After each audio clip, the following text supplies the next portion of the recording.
My guest today is Julie Braden. She's an astral astrologist.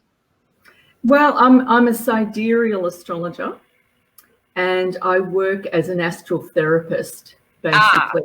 There you go. And you're going to explain all of that to us. So I met Julie. She's in a coaching program that I am in. And when she originally got in that program, I remember just seeing stuff in her Facebook group. And I was like, oh my God, I so align with what she talks about. So I'm really excited to talk to Julie and find out, dig deeper into what she does and see what she has to teach us today. So welcome, Julie. I'm so excited to have you here. Thank you, Kate. Thank you. It's great to connect with you. It's lovely. So tell me about, say it again, sidereal. Sidereal astrology. It's a system of astrology which is different to mainstream, the tropical system. So the tropical system is what you see in the magazines and the newspapers. And, everyone's sort of aligning to that. And they focus mainly a lot on sun signs. And, when you go into the magazines and newspapers, it's so generalized that for most people, it's just, it's just something fun to do, right? But so many people buy into that, and that's a bit sad. When I first got my astrology done, I was thinking the same thing. The thing is that when I started learning astrology based on, the magazines and, the normal system, I knew myself enough to know that I actually didn't fit the mold of what the tropical system was saying. So when I actually got a professional reading done, the gods sent me to an astrologer who knew astronomy and aligned with the sidereal system. And this is the system I had never heard of before. But he sat me down and explained why I didn't fit the tropical system. And that's because it's actually out or differs by 23 degrees. And that's a huge difference in astrological language. It's an enormous difference. So how that affects people is that because of that 23-degree difference, you are very likely 23 degrees into the previous sign. So I've gone from a Gemini into a Taurus.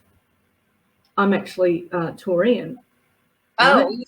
that would make sense for me too, because I'm a Capricorn, but I'm I'm December 24th, so I'm kind of on the cusp there. Yeah, and it does. It's just made a huge difference in terms of how you would read, your sign, what affects you. So it's fascinating. It's fascinating what's happened in terms of this. So yeah, big changes. So the thing is, astronomy aligns with the sky, right? And we use the sky to determine what is happening in astrology. That's really important because it's, that's how it is, right? We are affected by the planets and stars. The energy of the planets and stars actually affect us psychologically. Right. Yeah. You and I were talking about this before we jumped on today. Yeah. Talk about that a little bit. Well, with the work that I actually do transformation work. I've been doing spiritual work. I call it spiritual work. It's inner work, basically, for 21 years. And prior to that, I just started learning astrology. So I've been an astrologer for 23 years. And I apply the language of the forces. So it's the language of the planets and stars, understanding the effects that those forces have on us actually is psychology. So astrology is the original, it's the, what did I say, psychology came from the stars themselves. So the language of the stars was the original, is the original psychology. Oh, that's fascinating. Yeah. It's where it comes from. If you go back into the history of astrology, astronomy and astrology were not different. They were actually a combination, because you get one from the other. And it's like back in the ancient days, the adepts, those real, extraordinary people mapped the meaning of the stars because they could tune into them and they would get a perceptual feeling of what was coming off them. And you can still do that today. It's not as easy, but because we've lost the art of being able to do that, but it's very doable. And that requires some use of your subtle bodies, like your inner eye, and the ability to tune in to the flavor of the stars. And there's a tangible feeling that comes from them. That's what's so interesting. When I first started doing it, it was quite amazing. So, you just got to go out and do some stargazing and go, oh wow, it's just mind blowing what's out there. But when you can go even deeper to looking at the beautiful constellations, but then going in further and feeling what those constellations feel like, then that's a different level. Yeah, that's cool. I never thought about that, but I imagine it's got to be harder today because there's just so much noise and interference in our atmosphere now. Exactly. You're spot on with that. I'd call that astrality and like polluted astrality. So interesting. When you are playing in the stars, when you are tuning in and stargazing, what you're looking at is unfallen astrality. It's pure in all its forms. When you're up there doing that, or out there, you're outside and you're tuning in, that's unfallen astrality. Now, we down here on this planet are in our fallen selves, our fallen ego. We are subject to all the pollution that's going on down here, right? And so you're right. It's difficult to go from this fallen, gunky space where everyone's, flustered and, there's a lot of annoyance and a lot of interference. We're trying to go from that gunky space up to the pure space, but you can do it. And that's what's really, it's significant about learning how to tune into stars. And getting back, let's bridge back the actual meaning, or the original reason for doing astrology. Let's bridge back to its purest form as much as we can. Okay, and so the original reason for doing astrology, what was that? Well, the ancients knew. See, way back, we were so connected and so connectable. We had perceptions that were so acute that we could tune in, and we had this knowing. It's like we were more connected to heaven. Yeah. Let's call it heaven, right? We were more connected. We had more knowing. We had more know-how. That they got rid of the pagans. Paganism is such a small thing, but way back then, they did have the ability to be able to tune in and use what was available. Right. Because it was normal. It was natural. Yes. Right. Now, stars, the language of the stars was the same. It was really very easy to feel. Very easy to feel. We could feel so much. We're actually losing our ability to feel. And that is what is very sad and has to be. We need to turn that around, because our feeling body, our feeling abilities are so important when it comes to connections, angelic connections. Yeah. Angelic connections, we feel them, right? Yeah.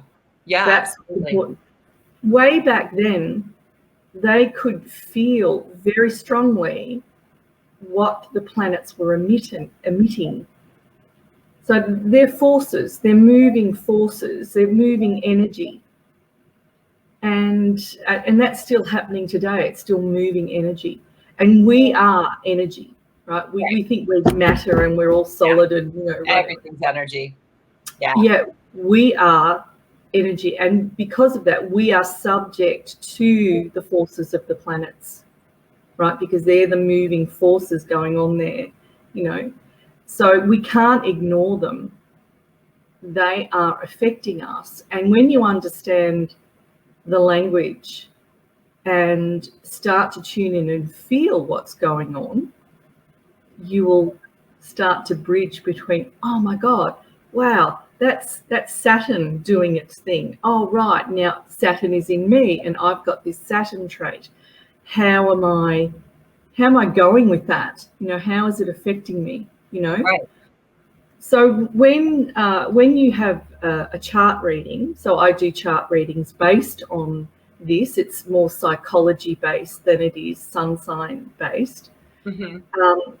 I present to your blueprint, which is your chart, and within that is a set of psychological traits, and they're mixed up, right, depending on the angles of the planets.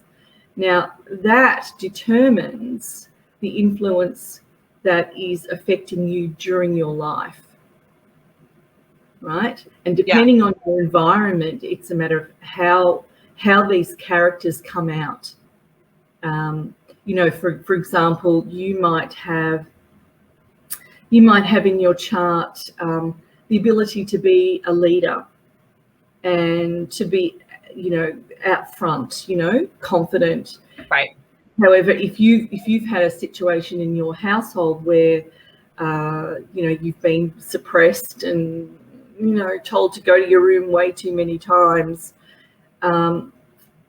and you know, you could be too sensitive and you can't get that confidence out.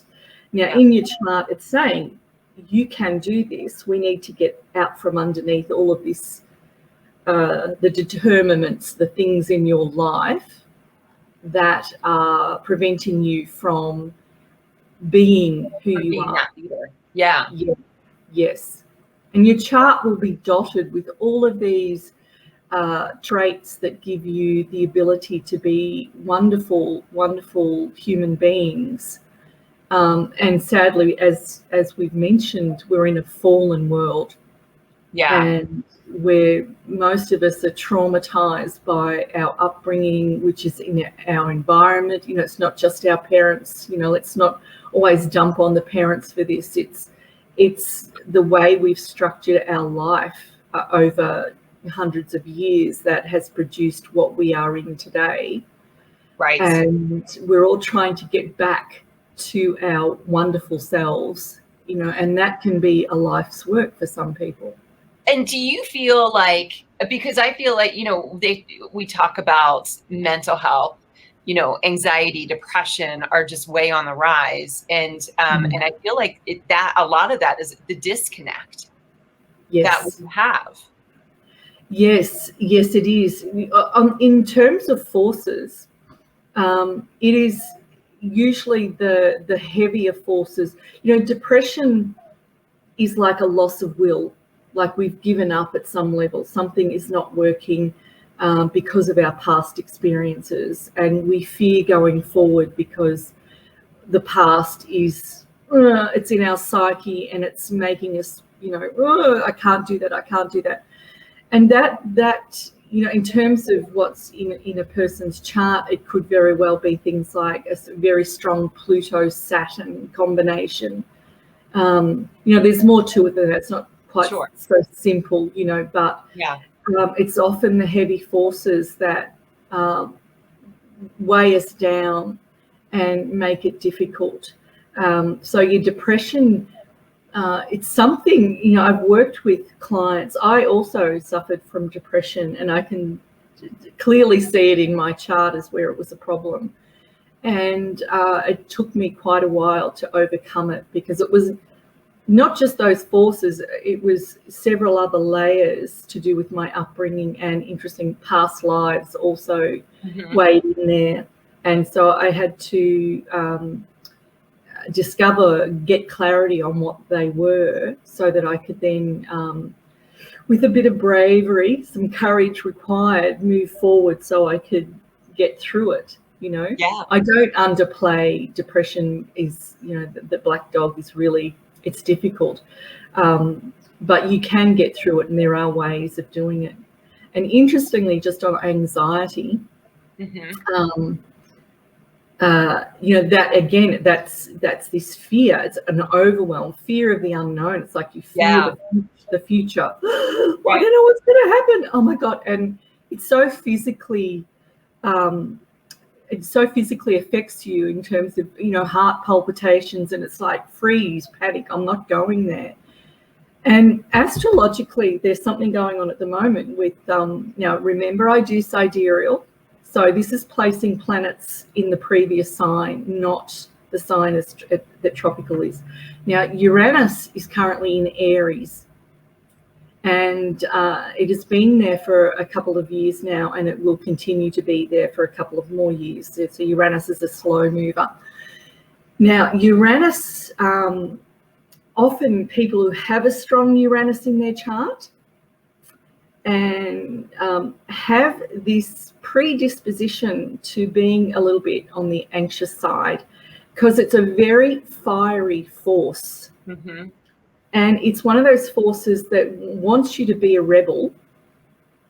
It wants you to break limitations and get out from under these limitations. But we have this, it's too much. I don't want to, it's too scary. Yeah. And with Uranus in Aries at the moment, it's like fire on steroids.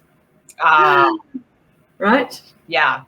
And this is really affecting people quite, quite badly for some. Yeah. But this is the whole craft of understanding the language, is when you know it, when you can see, oh my God, there's a positive side to Uranus. It's not all negative. All these forces are not all negative. It's not just what happens to you. You have the opportunity of getting into all the positive elements of these planets and stars, right? We're in a polarity. There's always a positive and a negative. If you're depressed and anxious, you're in the negative. You're not learning how to swim, to ride the wave. I like to use the analogy of the surfboard. Yeah. In life, we've got to learn to ride that surfboard. I can hear people, easier said than done. I can't surf, Yeah. Well, hey, none of us could surf when we were born. We've all got to learn how to do it, and some of us have been dealt some pretty awful stuff. But it's our perception and attitudes that get us through. When you start seeing the positives and what's available to you personally, right? So your chart's very personal. When you start seeing what's available, then you can start making moves to go towards that, knowing that that's you, that's what's available to you. You can do that. Yeah. Right? You just need a bit of encouragement and a bit of, a bit of deep breathing, a bit of, I need some support. Right. And it's really important to get support as well. So, that's how I use my chart. I ate the language because I wanted to know how to make my life better. Seriously, that is why I went to an astrologer in the first place. I was at a point in my life where I was desperate I don't know who I am. Yeah. I wanted to start hearing some good things. Yeah, I hear that. Yeah, absolutely. Yeah. I think a lot of us just get to a point and it's like, like I did one day, I'm like, what is the point of life in general, right? Like, wake up, I go to work, I make dinner, I go to bed, I get up and I do the same damn thing the next day. And it becomes monotonous and and it can feel very pointless unless you start looking for the reasons. And we all have different magic, I guess it is, available to us because of who we are and when we were born. Yeah. Don't underestimate ourselves. Yeah. You know? Yeah. Well, so what would you say to somebody who wants to start learning this language? Like, how can you really start like feeling the planets and the stars? Right. Well, I'm going to be starting a series on stargazing because I want to make it practical and tangible. So I realize this is one of those crafts that sort of got left somewhere way back. It's not done. So I'm going to start a series of meditations on actual stargazing meditation. So this is one of those things you've just got to do it. Yeah. We want to make it experiential, not just some idea. We want to make it experiential. And, I'm quite lucky where I am. I'm not in a hugely built up area, so I don't have a lot of light pollution. Right. So if you live in New York, you're probably going to have a problem, but let's overcome those limitations. What it will entail is starting to do a little bit of stargazing. So I'm going to ask the participants to go outside and start looking up, looking at the stars, right? And then start getting to know the name of the star, start getting to know the constellation that it's in, right? So that's helping with your knowledge as to what is going on up there, right? Yeah. So because again, I'm not going to be just basing things on the constellations, it's not just, Taurus and Scorpio, although they're a good way of starting to learn astronomy. If you can, get a star law book. I don't know whether, these are, it's like basic star law books like that. Or you can go on Wikipedia and you'll find interpretations of what the stars mean. So each star has its own interpretation of what it represents. A lot of it's myth, but it was given that mythical name for a reason, and often it's because you can feel something. Right? Oh, that's cool. I definitely have to check out one of those books. Yeah. It's just these star law books are printed every couple of years because things change. Sure. And but it's fantastic. You know what piqued my interest enormously in stargazing itself? Because like I said, before I learned astrology, I really wasn't that much into astronomy. It's like all of us, we just take it for granted and, that's lovely. Yeah, there's stars up there, yeah. Yeah, but exactly. That's exactly what we do. But my astrologer, God bless him, Simon said to me, he said, in your chart, he said, the star of Alpheratz is the closest to your ascendant, your rising sign. Well, that just piqued my interest. What? Who? What is that? What is that star? So it took about 8 to 9 months of me searching for that star. And I had to wait 8 or 9 months because it was in the other hemisphere. Right. Because I was looking everywhere. Where did it go? Right. Totally. But that's why I got onto things like star laws, because you start mapping the sky, and you can see it. So I was hunting for Alpheratz, which is the navel of Pegasus and the head of Andromeda. Oh, okay. Yes. So that takes you into this whole new level of consciousness, and you go, okay, what does that mean to me? Oh, wow, Like, so she's the chained lady, and you go, well, what is that significance to me? And I could relate, you know. So I'm putting all these things together. So yeah, understanding a bit more about what's going on up in the sky and what's that star and what's that, you know, that is fascinating. Yeah. And it's a great hobby to do. You know, anyone can do it. And because we've got Google, you can get on there. I was going to say, I need to download that app. There's an app that you can actually, like, you know, do this. It tells you where everything is. Yeah. Yes. Perfect. Yes. You know, energetically, there is great benefit in stargazing. Energetically, it's very awakening, more than you actually realize. It was fascinating. I started full-time spiritual work. It was after I had started stargazing. You know, to me it wasn't connected. You know, I was going to go and do spiritual work, and it just so happened that my teacher was very much into planetary forces, you know, understanding the planets and forces. And as a result of my stargazing, my subtle body structures opened up really easily. It sharpens your structures. That's really interesting. Explain that. Like, are you talking like your third eye? And yes. Okay. Yes. Third eye and above. So the type of subtle body work that I do, you know, the third eye was the first.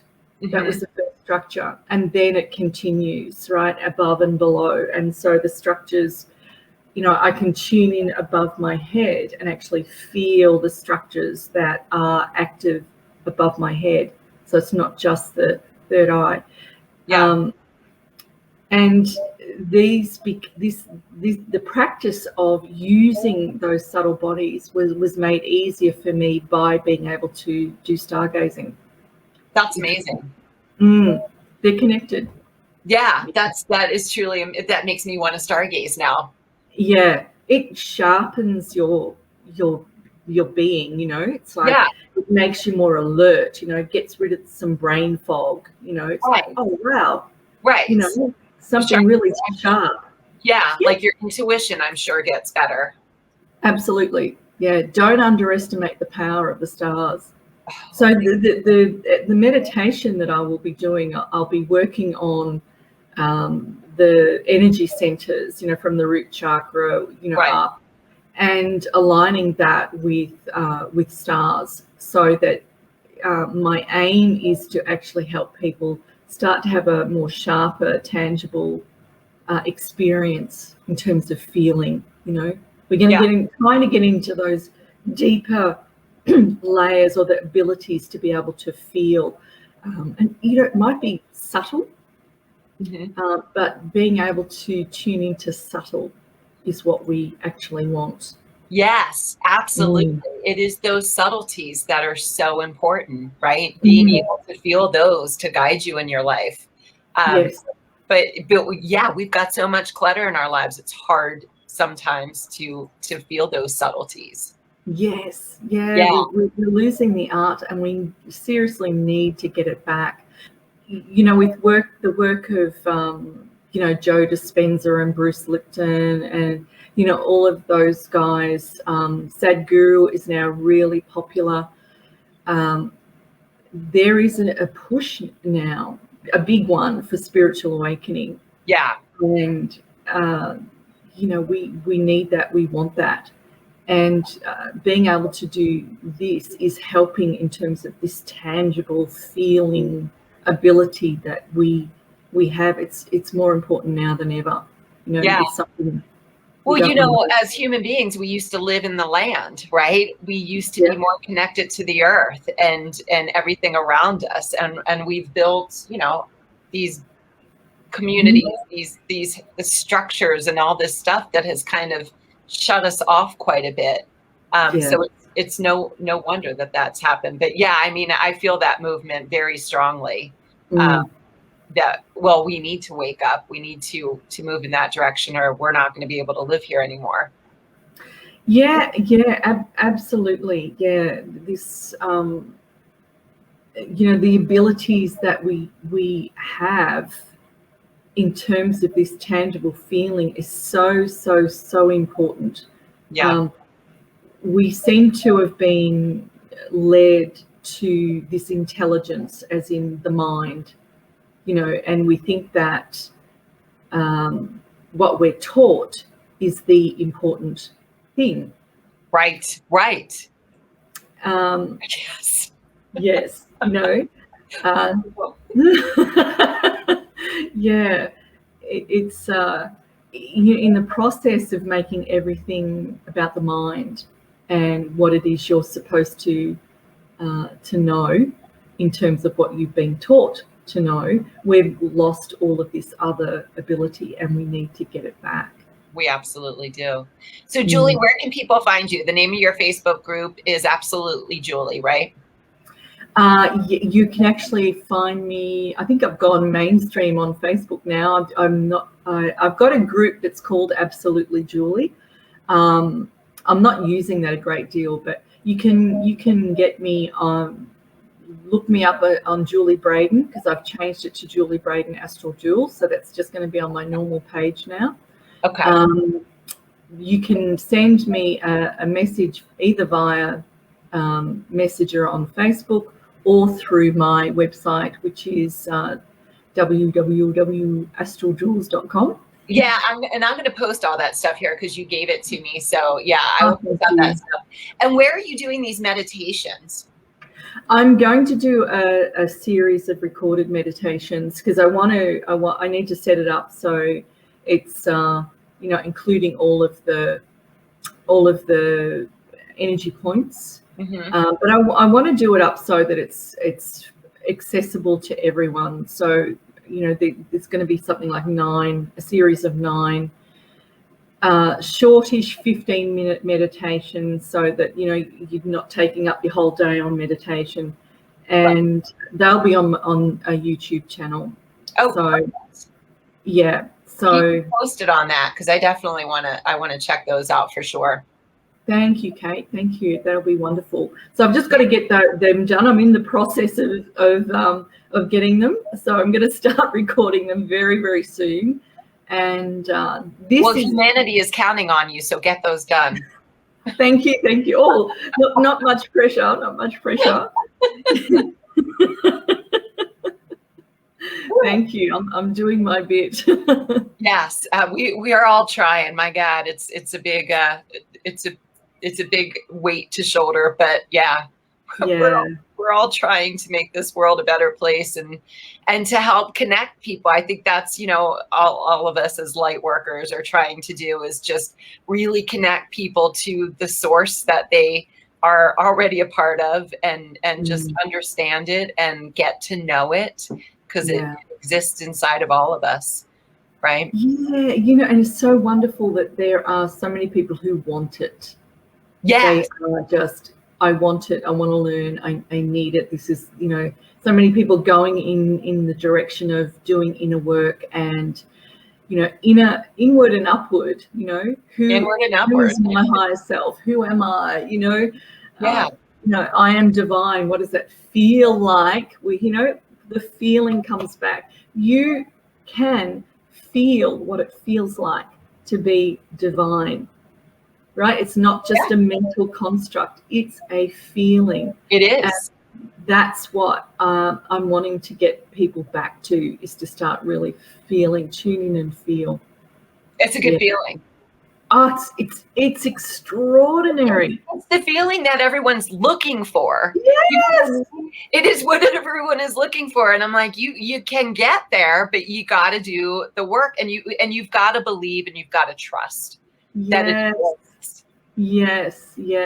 In the height of my spiritual work, some of the experiences were just mind-blowing, out of this world, literally out of this world. And that's one of the difficulties when you're in a group of people doing spiritual work. It's not as hard getting these experiences. It's when you get home and do it yourself and you're in the world and you're wanting to be that and have that. That's where the challenge can be, right? Yes. Most of us cannot spend our life, in a community doing spiritual work, right? We've got lives to live, it's different. But being able to transpose that into your life is what we want to do, and that's what I'm doing, is in my own dining room, my own office. My dining room's my office too. Yeah, it is. It's more of an office than a dining room, let me tell you. I eat at my desk. Isn't that terrible? It is not good. No, it's not. But we all do it. Yeah. Yeah. Well, Julie, so fun talking to you. We have a viewer from Fiji. That's so cool. Oh, wonderful. Yeah. Hello, Fiji. I've been to Fiji. It's beautiful. I know. I know her. I told her I'm coming to visit sometime. So great talking to you. This has been amazing. And everybody, if you're catching this on the replay, give me a hashtag replay. I always forget to say that because I like to see who's watching. And I will post all of Julie's information here, and I will keep everybody posted as you put up those meditations. No pressure. I'll keep everybody posted so we can all do it and we can change the world and make it a better place. Thank you so much, Kate. It's been so great having you. Yeah, let's stay in touch. Oh, absolutely. So easy. All right. Have a great have a great Thursday, Julie. And Thank you. I'm going to dinner here on a Wednesday night. Wonderful. Thanks. Bye.